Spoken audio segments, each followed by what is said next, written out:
네, 저는 연세대학교를 졸업하고 연세대학교에서 교육학 석사를 받았습니다. 지금은 연세대학교 인지과학 협동과정에서 박사를 수료를 하고요. 지금은 박사 논문을 앞두고 있습니다. 제가 주로 하고 있는 연구 분야는 학습과 관련된 부분인데요. 제가 공부를 하면서 느낀 건 이미 대학원에서는 정말 많은 훌륭한 연구자들이, 대학 교수님들이 학습과 관련된 수많은 연구들을 쏟아내고 있습니다. 그런데 연구실에 있는 그 좋은 학습법들이 우리 아이들의 책상에 옮겨지지가 않더라고요. 그래서 지금은 제가 직접 학습과 관련된 공부를 하면서 효율적인 학습 방법이 우리 아이들 책상에 그대로 옮겨지기를 바라는 마음으로 지금 그와 관련된 공부를 그리고 연구를 하고 있습니다. 공부에 있어서 이런 스터디 플래너 같은 게 없이 그냥 내 머릿속에 있는 기억만에 의존해서 공부를 하는 건 굉장히 위험한 일일 거예요. 그렇기 때문에 이미 많은 연구 결과로 스터디 플래너 또는 학습 일지 이런 것들을 작성하는 게 아이들의 학습에 굉장히 큰 도움이 된다는 것들이 잘 알려져 있는 사실입니다. 이런 것들이 비단 연구 결과까지 살펴보지 않다고 하더라도 이미 많은 사람들이 경험을 통해서 알고 있는 내용이라고 생각을 합니다. 그런데 아이들이 이런 스터디 플래너를 사용을 할 때 좋은 플래너가 필요하기도 하고, 이런 플래너가 아이들이 꾸준히 쓸 수 있게끔 아이들 스스로는 이런 것들을 관리하기 힘들기 때문에 주변에서 누군가 관리해주는 것들이 필요하다고 생각했습니다. 그래서 시중에 나와 있는 다양한 스터디 플래너를 찾아보고 그런 것들 중에서 어떤 것들을 아이들에게 손에 쥐어줬을 때 가장 학습 효과가 높아질까라는 부분에 대해서 굉장히 많은 고민을 했었는데, 결과적으로는 새로 하나 만드는 게 좋겠다라는 생각을 하게 됐습니다. 제가 지금 학습과 관련된 연구를 하면서 이를테면 에빙하우스의 망각곡선이라든지 상위 1% 아이들만 가지고 있는 어떤 비밀이기도 하죠. 아주 높은 메타인지 능력, 이런 부분들이 분명히 스터디 플래너를 통해서 관리가 될 수 있는데, 그런 것들을 관리할 수 있는 시중에 나와 있는 플래너가 없기 때문에 아이들에게 정말 큰 도움이 되는 진짜 좋은, 세상에서 가장 좋은 스터디 플래너를 만들어야 되겠다라고 생각을 하게 됐고, 무려 3, 4개월이 넘는 기간 동안 연구와 기존에 나와 있는 스터디 플래너를 분석을 통해서 지금의 공부기적 스터디 플래너를 만들게 됐습니다. 차이점이요? 일단 가장 큰 차이점이라고 한다면 누적 복습이 시스테미컬하게 가능하다라는 거죠. 아이들이 공부를 할 때 물론 예습도 중요하지만 예습과 복습 중에서 어느 것이 더 중요하냐라고 봤을 때 학습의 효과적인 측면에서 봤을 때 복습이 훨씬 더 중요하다고 볼 수 있습니다. 이 복습은 아이들이 오늘 공부한 내용을 아주 오랫동안 기억할 수 있게 하는 아주 중요한 장치이기도 한데, 이런 복습은 단 한 번만 이루어지는 게 아니라 여러 차례 누적 복습이 이루어지는 게 매우 중요합니다.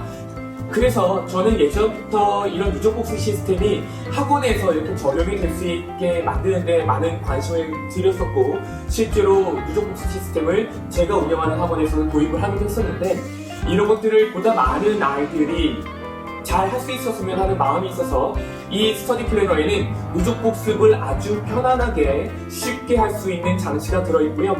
무엇보다도 이 스터디 플래너를 쓰면서 내가 세웠던 공부 계획과 실제로 내가 실천하는 이 공부가 어떻게 서로 같고 다른지를 끊임없이 모니터링을 하면서 메타인지 능력을 극대화시킬 수 있는 방법을 스터디 플래너에 적용을 했다는 사실이죠. 그리고 무엇보다도 아이들이 공부를 할 때 가장 중요한 건 질문을 하는 거라고 저는 생각을 합니다. 그래서 아이들이 매일매일 공부를 하면서 그때그때 어떤 질문들을 만들고 이런 것들을 기록할 수 있는 란이 만들어져 있고요. 이런 것들을 통해서 아이들이 지속적으로 누적 복습과 메타인지 능력을 끌어올릴 수 있는 학습의 효과를 극대화할 수 있는 장치들을 마련해 둔 게 가장 큰 특징이라고 볼 수 있겠습니다.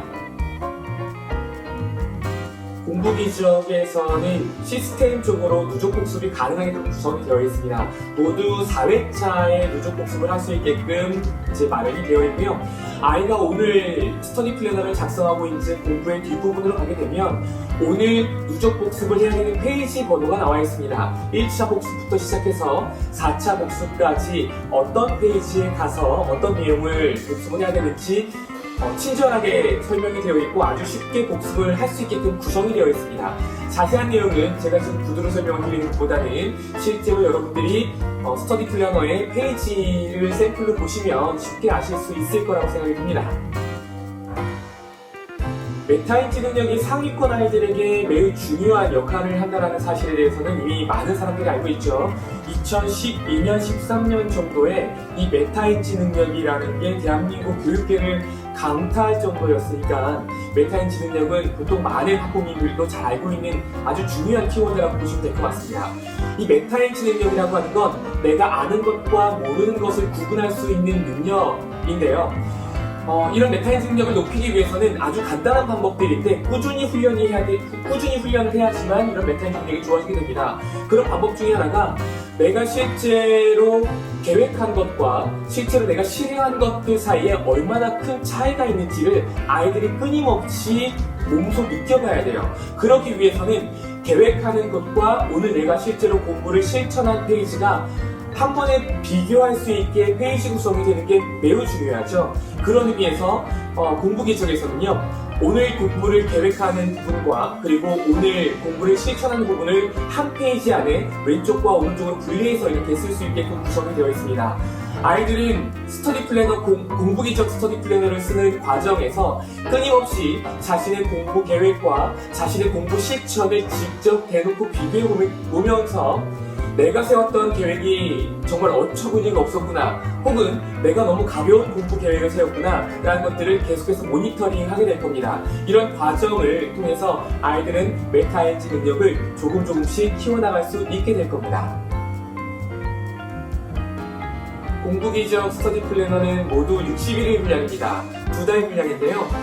2달 분량으로 구성을 한 이유는 아이들이 오늘 공부 계획과 오늘 공부 실천, 그리고 오늘 공부하면서 내가 궁금했었던 여러 가지 질문들, 그리고 오늘 공부하면서 이것만은 반드시 복습해야 되는 것들을 미리 표기를 해두는 게 좋겠죠. 나중에 복습을 할 때 그런 가이드가 있으면 편할 테니까요. 그리고 오늘 복습은 또 어느 페이지를 해야 되는지 뭐 이런 내용들을 막 담으려다 보니까 한 페이지 가지고도 안 되고요. 반 페이지 가지고는 택도 없습니다. 그래서 2페이지에 걸쳐서 하루치의 공부에 대한 계획과 실천을 적을 수 있도록 구성이 되어 있습니다. 그래서 200페이지에 가까운 분량임에도 불구하고 61일 분량으로 구성이 되어 있습니다. 2개월이라면 짧다고 생각할 수도 있겠네요. 하지만 아이들에게 진짜 도움이 되는 스터디 플래너가 나오려면 충분히 기록할 수 있는 공간들이 많이 마련이 되는 게 중요하다고 생각합니다. 시중에 나와 있는 여러 가지 어른들이 쓰는 플래너만 보더라도 보통 2페이지에 일주일 분량을 적는 플래너들도 존재를 하죠. 근데 여러분들이 써보셔서 아시겠지만 정말 중요한 내용을 조금 적다 보면 칸이 부족한 경우들이 많아요.